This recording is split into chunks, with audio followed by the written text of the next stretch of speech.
Friends, my self Navneet Bhandari and I welcome you to my channel Quantum Academy of Physics. आज बच्चों हम एक नया चैप्टर शुरू करेंगे, चैप्टर नंबर 6। नाम है वर्क पावर एनर्जी, जो आपने कभी 9th क्लास में पढ़ा था, राइट। तो आज वाला लेक्चर में जो रहेगा बेसिकली इंट्रोडक्शन रहेगा, और मैं आपको कुछ ऐसी बातें बताऊंगा जो 9th क्लास में आपको नहीं बताई गई थी, और 10th +1 में आपको कुछ उसको मतलब बहुत एडवांस लेवल पे करना है। तो अब से जो सीरीज रहेगी ये एक मेंस और नीट को ध्यान में रखते हुए मैं इन लेक्चर्स को डिज़ाइन करूंगा, ताकि हर एक बच्चा इन लेक्चर्स में से बेनिफिट उठा पाए। ठीक है, हर एक बच्चे को इसमें से कुछ ना कुछ अच्छा मिले। सीबीएसई वाला बच्चा चाहेगा पढ़ना तो वो भी पढ़ सकता है, और नीट और मेंस के लिए जो बच्चा प्रिपेयर कर रहा है तो वो भी इस लेक्चर में से बहुत कुछ सीख सकता है। ठीक है, तो शुरू करते हैं।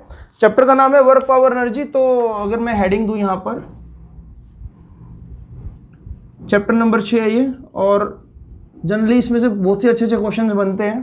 ठीक है, तो सबसे पहला क्वेश्चन यार कि वर्क डन क्या होता है। What do you mean by work done, what do you mean by work in physics. तो फिजिक्स में जो सबसे एक्यूरेट डेफिनेशन है वर्क डन की वो ये है, it is scalar product, you can से dot product of force and displacement. आप जानते हो कि फोर्स और डिस्प्लेसमेंट दोनों की दोनों ही वेक्टर क्वांटिटीज है बच्चों। तो मैं बोल सकता हूं कि अगर मुझे वर्क डन को डिफाइन करना है तो it is a dot product, F vector dot S vector, it is a dot product of force and displacement. और आपको पता लग गया होगा यहां से कि अगर ये डॉट प्रोडक्ट है या स्केलर प्रोडक्ट है तो ये हमेशा कैसी क्वांटिटी देता है, स्केलर फिजिकल क्वांटिटी। थोड़ा सा वेक्टर आपको याद करना पड़ेगा, स्केलर फिजिकल क्वांटिटी आपको मिलेगी। ठीक है, तो अगर मैं इस फॉर्मूले को ओपन करता हूं तो देखो क्या ये मिल रहा है, W is equal to F S cos theta. तो ये बात मिल रही है मुझे, यही फॉर्मूला होगा वर्क डन का। ठीक है, वर्क डन को अगर मैं यहां पर डिफाइन करूं, W is equal to F S cos theta. अब मैं एक चीज और ऐड कर रहा हूं कि ये फॉर्मूला हर जगह काम नहीं आएगा आपके। लिख देता हूं यहां पर, not applicable in every situation.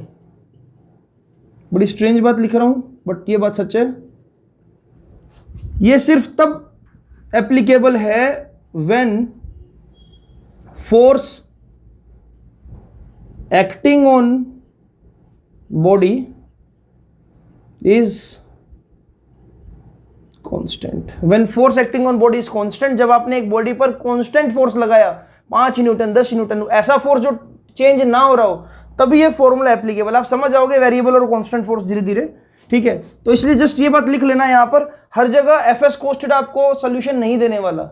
ठीक है, work done by variable force पर पूरा एक लेक्चर डिजाइन कर रखा है मैंने बाय डिफॉल्ट। जो अगला लेक्चर है वो ऑलरेडी शूटेड है, बस पहला लेक्चर रह गया था इंट्रोडक्शन पार्ट। ठीक है, मैं अगले 3 लेक्चर पहले ही शूट कर चुका हूं आप लोगों के लिए।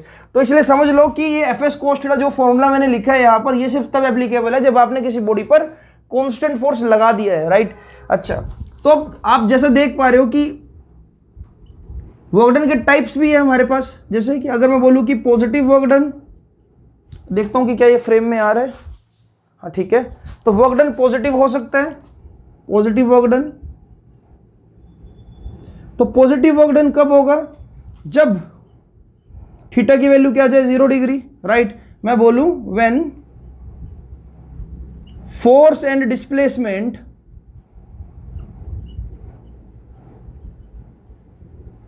both are in same direction। जैसे कि आपने किसी ब्लॉक पर फोर्स लगाया, सपोज 10 न्यूटन, ये ब्लॉक का मास m है और ये ब्लॉक डिस्प्लेस हो गया सामने की तरफ, राइट। तो मान लो डिस्प्लेसमेंट क्या है, इसको s।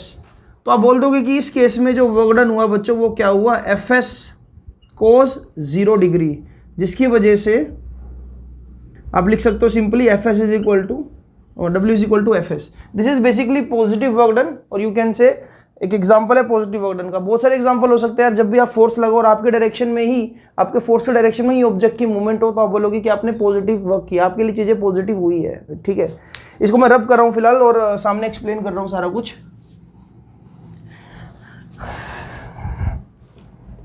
ठीक है, तो आई होप कि आपको पॉजिटिव वर्क डन समझ आ गया होगा। गिर गया जी। फिर मैं बात कर रहा हूं नेगेटिव वर्क डन की। अब ये नेगेटिव वर्क डन कब होगा, देखो सी, अगर कोई भी ऑब्जेक्ट है बच्चों कुछ ऐसे,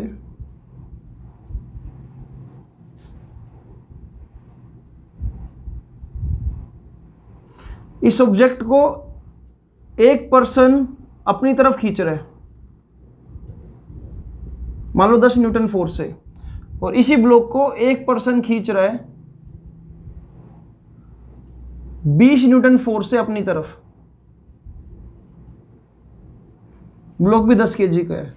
तो यहां पर जो पर्सन ए है ये फोर्स तो लगा रहा है इस तरफ, लेकिन आपको पता है कि दूसरा फोर्स ज्यादा है तो डिस्प्लेसमेंट होगी इस तरफ। तो पर्सन ए के लिए फोर्स की डायरेक्शन ये रही, डिस्प्लेसमेंट की डायरेक्शन ये रही, यू कैन सी, मतलब फोर्स तो लग रहा है अलोंग माइनस आई कैप, डिस्प्लेसमेंट हो रही है अलोंग आई कैप। तो पर्सन ए के लिए अगर मैं वर्क डन लिखूं तो पर्सन ए के लिए जो वर्क डन होगा बच्चों वो क्या होगा, F S cos 180 degree. Why, because F vector और एस वेक्टर में जो एंगल बन रहा है वो कितना बन रहा है, 180 डिग्री, यानी कि -1। तो ये वर्क डन क्या हो जाएगा बच्चों, नेगेटिव वर्क डन, राइट। आई होप कि आप डेफिनेशन समझ पाओगे इससे। whenever there is 180 degree angle between force and displacement, or you can say when the direction of force is directly opposite to direction of displacement, then the work done will be negative। अगर मैं इस person की बात करूं, displacement भी इसकी तरफ हो रही है, फोर्स भी इसका इधर की तरफ लग रहा है, तो इसके लिए यही वर्क डन क्या हो जाएगा, W is equal to F S cos 0 degree. यानी कि यहाँ पर पर्सन बी जो कर रहा है वो पॉजिटिव वर्क कर रहा है, और पर्सन ए जो कर रहा है वो नेगेटिव वर्क कर रहा है। आई होप कि आपको यहाँ से ये चीज़ क्लियर हो गई होगी, ठीक है। चलो अभी बिल्कुल बेसिक चीज़ें बता रहा हूँ आपको, अभी धीरे धीरे एडवांसमेंट लेकर आएंगे इसके अंदर। तो फिर एक तीसरी कंडीशन भी आती है। देखो मैंने पढ़ लिया पॉजिटिव वर्क डन क्या होते हैं,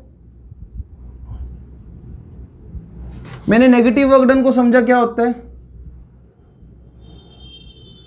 पॉजिटिव वर्क डन के लिए theta is equal to 0 degree, negative work done के लिए theta is equal to 180 degree. एक होता है जीरो वर्क डन। ऐसा भी हो सकता है किसी बॉडी के ऊपर फोर्स लग रहा हो लेकिन डिस्प्लेसमेंट ना हो, ऐसा भी हो सकता है। तो मैं पहले एक डेफिनेशन क्लियर कर देता हूं आपको। When force acting normally to displacement of body, समझते हैं इस चीज को बच्चों। देखो अगर मैं उस कुली की बात करूं जिस कुली को आप 9th क्लास में पढ़ते थे, इस कुली ने अपने सिर के ऊपर लोड रखा हुआ है, ठीक है। अगर मैं पूछूं कि what is work done by gravity on this कुली, ये कुली सामने की तरफ जा रहा है, कुली जा रहा है सामने की तरफ, तो कुली की डिस्प्लेसमेंट क्या है, सामने की तरफ अलोंग एक्स एक्सिस आई कैप। इस पर फोर्स ऑफ ग्रेविटी कैसे काम कर रही है, नीचे की तरफ। तो फोर्स ऑफ ग्रेविटी फोर्स लगा रही है ऐसे, डिस्प्लेसमेंट हो रही है सामने, ग्रेविटी फोर्स नीचे, डिस्प्लेसमेंट सामने, एंगल क्या बन रहा है 90 डिग्री, किसके बीच में, एफ वेक्टर और एस वेक्टर के बीच में। अगर मैं फॉर्मूले के अकॉर्डिंग चलूं तो डब्ल्यू क्या होता है बच्चों, F S cos theta, W is equal to F S cos 90 degree. तो क्या ये वर्क डन बच्चों 0 हो गया, राइट। तो जब भी फोर्स और डिस्प्लेसमेंट एक दूसरे के साथ 90 डिग्री का एंगल बनाए तो उस केस में मैं बोलूंगा कि जो वर्क डन है बच्चों वो क्या है, 0 है। आई होप आपको ये बात क्लियर हुई होगी, ठीक है। अब इन चीजों को देखो सम अप करता हूं, कंबाइन करता हूं, इसको नोट डाउन कर लो जल्दी से। तो ये बात बताने की जरूरत नहीं होनी चाहिए मुझे कि वर्क डन की ऐसा यूनिट क्या होती है। ऐसा unit of work done is what, joule.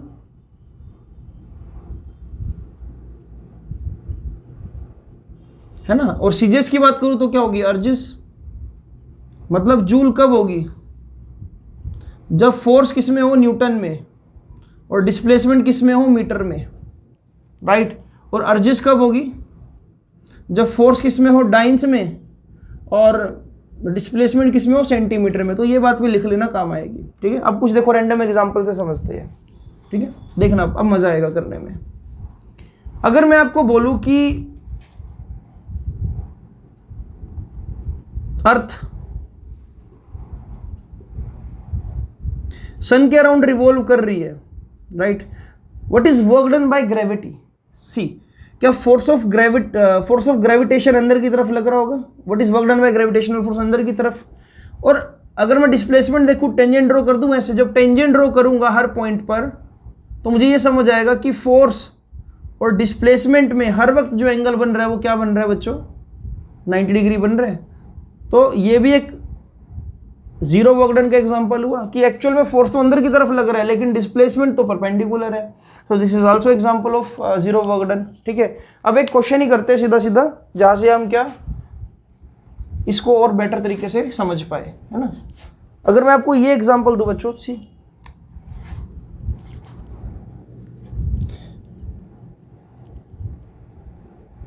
एक ब्लॉक है 10 kg का,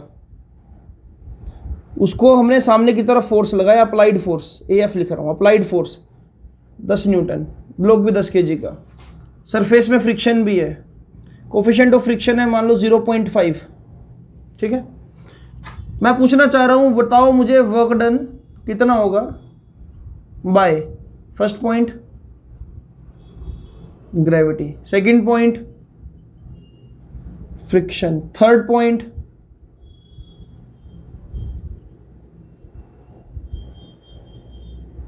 normal reaction and fourth point applied force. इन सब की वजह से कितना वर्क डन हो रहा होगा। तो अगर मैं बात करूं ग्रेविटी की, ग्रेविटी कैसे एक्ट कर रही है, ये रहा फोर्स ऑफ ग्रेविटी mg, लेकिन बॉडी कहां पर मूव कर रही है, सामने की तरफ। देखो एंगल क्या बन रहा है, 90 डिग्री। तो फोर्स ऑफ ग्रेविटी के लिए थीटा की वैल्यू क्या है, 90 डिग्री। तो इसके लिए वर्क डन क्या हो जाएगा बच्चों, 0। अगर मैं बात करूं फोर्स ऑफ फ्रिक्शन की वजह से वर्क डन, तो देखो बॉडी मूव कर रही है सामने की तरफ, this is the value of displacement vector, सामने की तरफ, लेकिन फ्रिक्शन हमेशा कहां एक्ट करता है, opposite to direction of motion. तो फ्रिक्शन की डायरेक्शन क्या होगी, ये वाली बच्चों। तो आपको पता है फ्रिक्शनल फोर्स का फॉर्मूला क्या होता है, mu R. Horizontal block, horizontal surface है, तो मैं फ्रिक्शन को क्या लिख सकता हूं, म्यू mg। ये हमने फॉर्मूला भी ड्राइव किया था, तो यानी कि वर्क डन बाय फ्रिक्शन क्या आ जाएगा, म्यू mg s, है ना, फ्रिक्शन इनटू में डिस्प्लेसमेंट, और एंगल कितना बन रहा है बच्चों, cos 180 डिग्री। तो जो नेट वर्क डन आएगा वो क्या आएगा, नेगेटिव, म्यू की वैल्यू 0.5, मास कितना है 10, जीबी कितना है 10, cos 180 -1। तो जब मैं सोल्व करूंगा तो मुझे मिलेगा यहाँ पर 10 से 10 उड़ा दो, work done will be -50 joule. तो यानी कि फ्रिक्शन ने कितना वर्क डन किया यहाँ पर, -50 जूल। एक की पॉइंट ऐड कर लो, जो फ्रिक्शन होगा, friction always do, in this case friction always do negative work, क्योंकि इसकी जो डायरेक्शन है अपोजिट टू मोशन होती है। ठीक है, तो मोशन यानी कि डिस्प्लेसमेंट के अपोजिट हमेशा फ्रिक्शन एक्ट करेगा। तो फ्रिक्शन की वजह से जितना भी वर्क डन होगा वो हमेशा क्या होगा, नेगेटिव होगा। आई होप की बात क्लियर हो गई होगी आपको। तीसरा पॉइंट है कि नॉर्मल रिएक्शन कितना वर्क डन कर रहा है। तो नॉर्मल रिएक्शन तो भाई ऊपर होता है, लो ये रहा नॉर्मल रिएक्शन। नॉर्मल रिएक्शन और डिस्प्लेसमेंट में एंगल कितना बन रहा है, 90 डिग्री। अगेन इस केस में भी थीटा की वैल्यू क्या है, 90 डिग्री। तो यहां पर भी वर्क डन क्या हो जाएगा बच्चों, 0 हो जाएगा। अप्लाइड फोर्स ने कितना वर्क डन किया, अप्लाइड फोर्स कितना है, 10 न्यूटन, राइट। और बॉडी सामने की तरफ कितना जा रही है, डिस्प्लेसमेंट हमने लिखी थी यहाँ पर 10 बोल दिया। चलो मान लो डिस्प्लेसमेंट भी 10 मीटर है, फ्रिक्शन में हालांकि मैं 10 पुट कर चुका हूँ, तो कोई बात नहीं, हम मान लेते हैं यहाँ गड़बड़ हो गई, क्योंकि हमने एस तो लिया ही नहीं यहाँ पर। एक काम करो, एस को हम 10 ही मान लेते हैं। तो यहाँ पर इसको ऐसा करो, एस को भी 10 मान लो, और 180 डिग्री क्या हो जाएगा, -1। ठीक है, तो इसका मतलब ये वर्क डन कितना हो गया, -500 जूल। ठीक है, म्यू के लिए 0.5, मास के लिए 10, जी के लिए 10 ले लिया हमने, एस के लिए भी 10 ले लिया। ठीक है, 10 न्यूटन फोर्स, 10 kg का ब्लॉक, 10 मीटर की डिस्प्लेसमेंट। ठीक है, तो work done by applied force कितना हुआ, अप्लाइड फोर्स लग रहा है 10 न्यूटन। देखो अप्लाइड फोर्स के लिए क्या होगा, एफ एस कोस थीटा, और थीटा की वैल्यू 0 डिग्री। जिस डायरेक्शन में अप्लाइड फोर्स वहीं पर बॉडी जा रही है। तो 10 newton multiply by 10 meter multiply by 1, तो इट विल बी 100 जूल का पॉजिटिव वर्क। आई होप कि ये बात आपको क्लियर हो गई होगी बच्चों। तो इसको एग्जाम्पल को लिखना चाहो तो लिख सकते हो, नोट डाउन कर लो। अब एक दो और इंपॉर्टेंट बात लिख लेते हैं हम। अब देखो आपको एक बहुत अच्छी बात बताने वाला हूं मैं। जब भी किसी बॉडी पर पॉजिटिव वर्क होगा,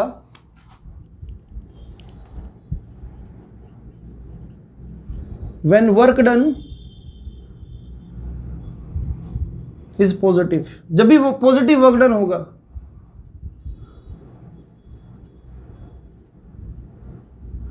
वेलोसिटी ऑफ बॉडी इंक्रीजेस। हमेशा बॉडी की वेलोसिटी इंक्रीज करेगी। जैसे मैं इस पर अगर पॉजिटिव वर्क करूं तो मेरे फोर्स की डायरेक्शन में जाएगी, यानी कि जो एक्सेलरेशन आएगी हमेशा क्या आएगी, पॉजिटिव एक्सेलरेशन आएगी। कहने का मतलब है ना, थिंक अबाउट कि आपने जहां पर फोर्स लगाया बॉडी वहीं पे उसी डायरेक्शन में मूव करने लग गई, तो एक्सेलरेशन कैसी आएगी, पॉजिटिव आएगी। ठीक है, सेकंड,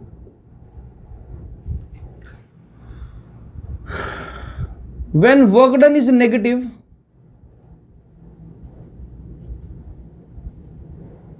जब भी वर्क डन नेगेटिव होगा तो जो बॉडी की वेलोसिटी है बच्चों वो क्या करेगी, डिक्रीज करेगी। ठीक है, डिक्रीज करने का मतलब आपने अगर आप फोर्स यहां लगा रहे हो और बॉडी ऐसे मूव कर रही है तो यानी कि बॉडी का मोशन आप अपोज कर रहे हो, उसको रोकने की कोशिश कर रहे हो। जैसे कि आपने सपोज करो एक चलती हुई गाड़ी को अपने हाथों से रोकने की कोशिश करी, उसकी वेलोसिटी पहले 90 थी, तो हो सकता है वो आपने रोक कर उसको 50 कर दिया और फिर एकदम आप बहुत ज्यादा लाइक आप हल्क बन गए एवेंजर्स वाले और आपने उसको रोक दिया। तो जब भी नेगेटिव वर्क डन होगा तो एक्सेलरेशन क्या हो जाएगी, नेगेटिव, और जो वेलोसिटी है वो क्या कर जाएगी, डिक्रीज। सिमिलरली थर्ड पॉइंट हम ये लिख सकते हैं, यहां लिख देता हूं, थर्ड पॉइंट ये लिख सकते हैं कि when no work is done,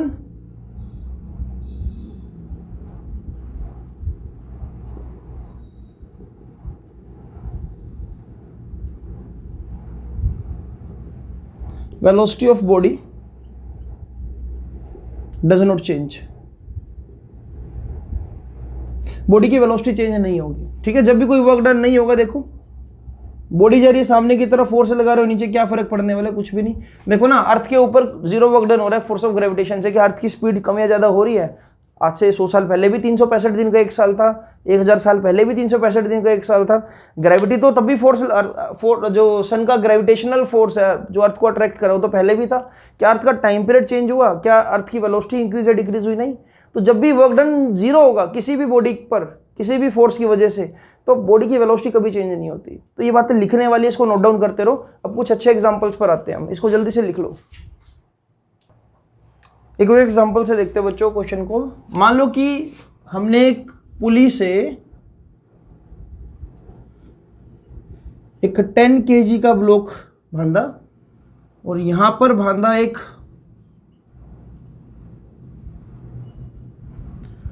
5 kg का ब्लॉक। सिंपल सा एग्जांपल। कुछ ऐसा हुआ जैसे सिस्टम को रिलीज किया गया, मतलब जब मैंने देखा तो ये जो 5 kg का ब्लॉक है ये ऊपर की तरफ चला गया 2 मीटर से, और ये 10 kg का ब्लॉक नीचे की तरफ आ गया 2 मीटर से। ठीक है, सिनेरियो क्या है कि 5 kg block go upward with 2 meter and 10 kg block come downward with 2 meter displacement. My question is find work done by tension, find work done by force of gravity. तो force of gravity और tension ने कितना work done किया ये find out करना है। तो पहले काम करते हैं, फोर्स ऑफ ग्रेविटी का वर्क डन देख ले। देखो 5 kg ब्लॉक का अगर मैं फ्री बॉडी डायग्राम बनाऊं तो ऊपर की तरफ टेंशन टी, यहां पर टेंशन टी, नीचे की तरफ क्या एक्ट कर रहा है mg। 5 kg वाला ब्लॉक कहां पर जा रहा है, ऊपर की तरफ, और ये वाला आ रहा है नीचे की तरफ। अब देखो एक चीज जो समझने वाली है, ये 5 kg ब्लॉक को मैं बना रहा हूं ऐसे, ये 5 ऊपर की तरफ और नीचे की तरफ है ना। डिस्प्लेसमेंट, टेंशन को भूल जाओ, मैं फ्री बॉडी डायग्राम नहीं बना रहा हूं, मैं बोल रहा हूं कि फोर्स ऑफ ग्रेविटी कितना वर्क डन कर रहा है। फोर्स ऑफ ग्रेविटी नीचे की तरफ लग रहा है mg, लेकिन इसकी डिस्प्लेसमेंट ऐसा बना लेता हूं, इसकी डिस्प्लेसमेंट क्या है, ऊपर की तरफ। ऊपर की तरफ कितनी है, 2 मीटर। तो आपको नहीं लगता जो वर्क डन है वो क्या होगा, फोर्स यानी कि mg इंटू में s, लेकिन कोस 180 डिग्री, क्योंकि mg और s में देखो एंगल कितना बन रहा है, 180 डिग्री एंगल बन रहा है। ये रहा फोर्स mg और ये रहा s ऊपर की तरफ, राइट। तो यानी कि इस 5 kg ब्लॉक पर जो ग्रेविटी है वो नेगेटिव वर्क डन कर रही है, तो mgs माइनस का आ जाएगा cos 180। तो w इज इक्वल टू कितना आ गया, माइनस m, मास कितना है 5, g कितना होगा 10 और s के लिए लेते हैं 2, तो it will B minus 100 joule. This is work done by gravity on this 5 kg block. अगर मैं बोलूँ 10 kg ब्लॉक पर कितना वर्क डन हो रहा है, तो देखो 10 kg ब्लॉक पर नीचे की तरफ mg, डिस्प्लेसमेंट भी नीचे की तरफ, कितनी है डिस्प्लेसमेंट नीचे की तरफ, 2 मीटर, राइट। नीचे की तरफ mg, नीचे की तरफ 2 मीटर, तो थीटा की वैल्यू क्या बन रही है, 0 डिग्री। तो इस पर्टिकुलर 10 kg ब्लॉक पर जो वर्क डन हुआ वो कितना हुआ बच्चों, mgs cos 0 डिग्री। मास कितना है यहाँ पर 10, g कितना है यहाँ पर 10, s भी कितना है यहाँ पर 2, एंगल 1। तो यहाँ पर अगर मैं देखूँ यहाँ पर कितना हुआ 100 और ये 200 जूल, तो इसका वर्क डन कितना आ गया बच्चों, 200 जूल। इस पर ग्रेविटी ने 200 जूल वर्क किया और इस पर कितना किया, -100 joule. Total work done by gravity कितना होगा, work done 1 plus work done 2 कर दो, ये आ जाएगा आपके पास 100 माइनस का प्लस 200, यानी कि टोटल जो ग्रेविटी ने वर्क डन किया बच्चों वो कितना किया, 100 जूल का वर्क डन किया, तभी ये सिस्टम मूव करा। टेंशन ने कितना वर्क डन किया देखिए, चलो इतना तो क्लियर है ना कि टेंशन यहां पर जितनी उतनी वहां यहां पर होगी। तो यहां पर देखो टेंशन लग रही है टी ऊपर की तरफ, लेकिन डिस्प्लेसमेंट का है ऊपर की तरफ 2 मीटर। देखो टेंशन यहां ऊपर, डिस्प्लेसमेंट ऊपर, तो इस केस में टी, देखो इस केस में जो वर्क डन होगा वो क्या होगा, टेंशन इंटू में डिस्प्लेसमेंट कॉस 0 डिग्री, तो वर्क डन क्या आ जाएगा, टेंशन टी इंटू में 2t लिख दो इसको मैं सीधा सीधा टेंशन के टर्म में। वर्क डन यहाँ पर कितना हो गया 2t, ठीक है, work done by tension 2t।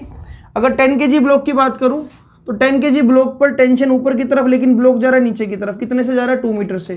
तो यहां पर वर्क डन क्या हो गया, देखो टेंशन टी ऊपर की तरफ, 2 मीटर नीचे की तरफ, तो 2t और एंगल कितना बन रहा है 180 डिग्री, तो कोस 180 डिग्री आ गया। तो this work done will be -2t। तो total work done by tension कितना आ रहा है 2t माइनस 2t 0। तो हमेशा जो टेंशन का नेट वर्क डन होगा पुली ब्लॉक सिस्टम पे हमेशा 0 होगा। जो ये पुली ब्लॉक सिस्टम मूव कर रहा है ये सिर्फ और सिर्फ फोर्स ऑफ ग्रेविटी की वजह से मूव कर रहा है। आई होप कि आपको ये बात समझ आई होगी कि किस तरह से मैंने कंपोनेंट्स देखे। टेंशन टी ऊपर, डिस्प्लेसमेंट ऊपर, positive work done by tension but negative work done by gravity. Tension T ऊपर, डिस्प्लेसमेंट नीचे, तो negative work done by tension and positive work done by force of gravity. This is how I can predict this situation. इसको जल्दी से note down करो, फिर 1-2 question और देखते हैं बच्चों। सी बच्चों, ये वाला जो क्वेश्चन में आपको सामने अभी नजर आ रहा है ये क्वेश्चन बहुत अच्छा है। मैं सारा सिनेरियो एक्सप्लेन कर देता हूं। इसमें एक हॉरिजॉन्टल ब्लॉक है 8 kg का, रफ सरफेस है और जो कोफिशिएंट ऑफ फ्रिक्शन है वो है 0.5। हमने इस पर एक फोर्स लगाया जो हॉरिजॉन्टल के साथ 60 डिग्री एंगल बना रहा है और ये फोर्स कितना लगाया 124 न्यूटन का, ठीक है। अगर ये फोर्स 2 सेकंड तक लगा, कांस्टेंट फोर्स है 2 सेकंड तक लगा, आपको बताना है कि what is work done by frictional force, applied force and normal reaction. अब ना यहां पर एक सबसे बड़ा चैलेंज पता है क्या है, आपको डिस्प्लेसमेंट ही नहीं पता, आपको सिर्फ ये पता है कि कितना फोर्स लगा और कितने टाइम तक लगा है। तो सबसे पहला काम क्या करना होता है बच्चों ऐसे क्वेश्चंस में, आपको सबसे पहले किसी भी तरह डिस्प्लेसमेंट तक पहुंचना है। तो डिस्प्लेसमेंट तक तब पहुंचोगे जब आपको एक्सेलरेशन पता होगी। तो देखो अगर मैं देखूं यहां पर 124 न्यूटन ऐसे लग रहा है, लेकिन ब्लॉक तो सामने की तरफ जाएगा, मुझे सामने की तरफ की डिस्प्लेसमेंट बतानी है। अगर ये F है तो ये वाला कंपोनेंट क्या होगा बच्चों, F cos थीटा, क्योंकि 60 डिग्री बन रहा है तो इसलिए ये वाला कंपोनेंट क्या लिया जाएगा F cos 60 डिग्री। सोल्व कर देता हूँ, ये कितना आ जाएगा 124 cos 60 कितना होता है 1/2, तो ये आ जाएगा आपके पास 72 न्यूटन, ठीक है। तो जो हॉरिजॉन्टली इफेक्ट मिलेगा फोर्स का वो कितना मिलेगा 72 न्यूटन का। सी तो इस ब्लॉक पर 2 फोर्स लग रहे हैं बच्चों, यहां पर लग रहा होगा आपका अप्लाइड फोर्स, यहां पर पीछे की तरफ लग रहा होगा फ्रिक्शनल फोर्स, जिसकी वजह से ये ब्लॉक सामने की तरफ कुछ एक्सेलरेशन से जा रहा है।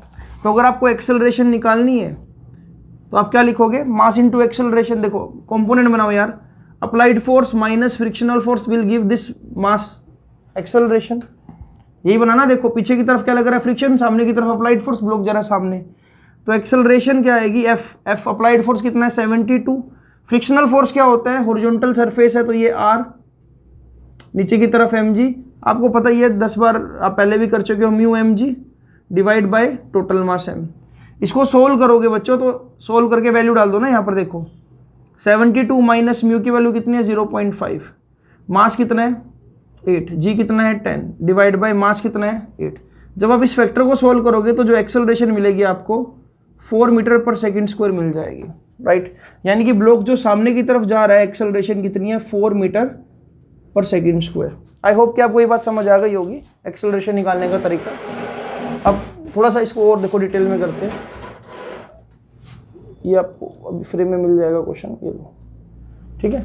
अब सी जब आपने एक्सेलरेशन निकाल दी 4 मीटर पर सेकंड स्क्वायर, आपको टाइम भी पता है, टाइम कितना लग रहा है 2 सेकंड, ठीक है। और मैं जानना चाह रहा हूं S और इनिशियली सिस्टम था रेस्ट पर, देखो लिखा हुआ इनिशियली रेस्ट पर, तो u इज इक्वल टू क्या हो गया 0।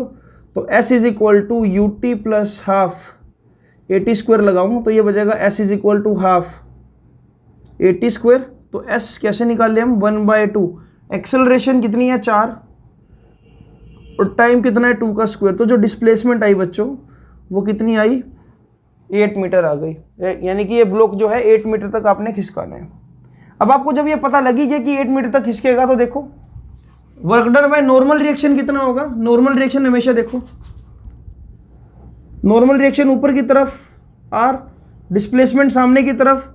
तो इस केस में तो वैसे ही वर्क डन कितना हो जाएगा 0 हो जाएगा। क्यों? क्योंकि cos 90। समझ पाए इस बात को? अच्छा, इसको मैं फिलहाल रब कर रहा हूँ। अब मैं पूछना चाह रहा हूँ work done by frictional force कितना होगा। देखो work done by frictional force क्या होता है minus mu M G S, क्योंकि देखो minus mu M G friction मतलब mu M G frictional force ऐसे डिस्प्लेसमेंट और cos 180 डिग्री, क्योंकि हमेशा मोशन के अपोजिट डायरेक्शन में एक्ट करते हैं। तो माइनस म्यू की वैल्यू कितनी है 0.5, मास कितना है 8, जी कितना है 10 और डिस्प्लेसमेंट भी कितनी है 8। जब मैं इसको सोल्व करूंगा ये बन जाएगा 5/10 इंटू में 8 इंटू में 10 इंटू में 8 उड़ा दो, तो ये बन जाएगा आपके पास, अगर मैं सोल्व करूं this will B -320 joule. This is work done by friction. Friction है नेगेटिव वर्क डन किया कितना -320 जूल। अप्लाइड फोर्स ने कितना वर्क डन किया वो भी देख ले। तो work done by applied force कितना, ये कितना निकाला हमने 320 minus negative work done friction sorry ये निकाला हमने -320 जूल। अप्लाइड फोर्स ने कितना वर्क डन किया देखें, अप्लाइड फोर्स कितना लग रहा है सामने की तरफ 72, डिस्प्लेसमेंट कितनी 8, F इंटू एस, एंगल कितना cos 0 डिग्री। तो अगर मैं इसको सोल्व करूं तो ये आएगा बच्चों 576 joule. So this will be your applied force का work done 576 joule. I hope कि आपको ये बात समझ आई होगी बच्चों। तो इसको प्लीज नोट डाउन कर लो, इस तरह से भी हम क्वेश्चंस को प्रेडिक्ट कर सकते हैं। ठीक है, एक दो क्वेश्चंस और आपको मैं देता हूं अभी। सी, तो ये भी एक कैटेगरी है बच्चों जब आपको क्वेश्चन मिल सकता है कि एक पार्टिकल है जिसको हमने एक पॉइंट 1,2,1 से एक दूसरे पॉइंट 3,1,4 तक मूव कराया और फोर्स कितना लग रहा था इतना। तो कितना वर्क डन हुआ इस फोर्स की वजह से देखे। सी, क्योंकि वर्क डन जो हो रहा है एक कांस्टेंट फोर्स की वजह से हो रहा है। यहाँ पर एक इंस्टेंट पर मैं बताना चाह रहा हूँ। तो देखो अगर मैं डिस्प्लेसमेंट वेक्टर निकाल लूँ तो डिस्प्लेसमेंट वेक्टर हमेशा क्या होगा, final position minus initial position along X axis, y2 minus y1 final minus initial along y axis, z2 minus z1 along z axis या along k cap. This will be your s vector जब आप निकालोगे। तो s vector कितना आ रहा है देखिए x2, final position along x axis क्या 3 और इनिशियल क्या थी 1, तो मैं लिख दूंगा 3 minus 1 i cap plus y axis के अलोंग देखो 1 फाइनल थी इनिशियल क्या थी 2, तो ये हो जाएगा 1 माइनस 2 जे कैप। यहाँ पर क्या थी 4 और यहाँ पर क्या थी 1, तो मैं लिख दूंगा फाइनल क्या थी 4 माइनस 1 के कैप। जब इसको सोल्व करूंगा बच्चों तो कितना मिलेगा 2i कैप माइनस जे कैप प्लस 3 के कैप। कितना आया डिस्प्लेसमेंट की वैल्यू एस वेक्टर। तो आपको ये वेक्टर फॉर्म में मिल गई। अब आपसे वर्क डन पूछा तो यार अब वर्क डन का बेसिक फॉर्मूला भी तो लगाओ। वर्क डन का बेसिक फॉर्मूला क्या होता है, dot product of S and F and S. अच्छा, इसको एस एफ लिखूं या एफ एस लिखूं बात सेम है, क्योंकि डॉट प्रोडक्ट आपको बताया था A cross A dot B is equal to B dot A. ठीक है, तो एफ की वैल्यू कितनी है 3i cap plus 2j cap plus k cap. ठीक है, okay 2i cap minus j cap plus 3k cap. तो अगर डॉट प्रोडक्ट को सोल्व करो आसान है सोल्व करना, 3 into 2 6 i cap dot i cap 1, 2 into minus 1 minus 2, 1 into में 3 3। तो सोल्व करके बच्चों कितना आ जाएगा ये, जब मैं इसको सोल्व करूंगा it will B 7 joule. Right, तो 7 जूल का वर्क डन होगा अगर क्वेश्चन ऐसा मिल जाए। आई होप कि आपको ये वाला पार्ट भी समझ आया होगा। इसको जल्दी से नोट डाउन करो बच्चों। तो बच्चों आज का जो कमेंट बॉक्स क्वेश्चन है वो आपके सामने आ चुका है। लेक्चर 1 चैप्टर नंबर 6 और पहला कमेंट बॉक्स क्वेश्चन इस चैप्टर का। एक ब्लॉक है 10 kg का जो इनिशियली रेस्ट पर है, उस पर हमने एक particular angle 53 degree with the block, या मैं बोल दूं 37 डिग्री विद द सरफेस, एक 100 न्यूटन का फोर्स लगाया। राइट, ब्लॉक आगे भी जाएगा।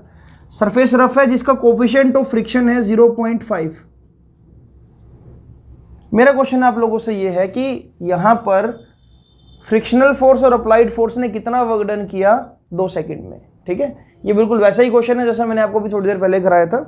तो इसी के साथ इस चैप्टर का इंट्रोडक्टरी पार्ट यहाँ पर खत्म करते हैं।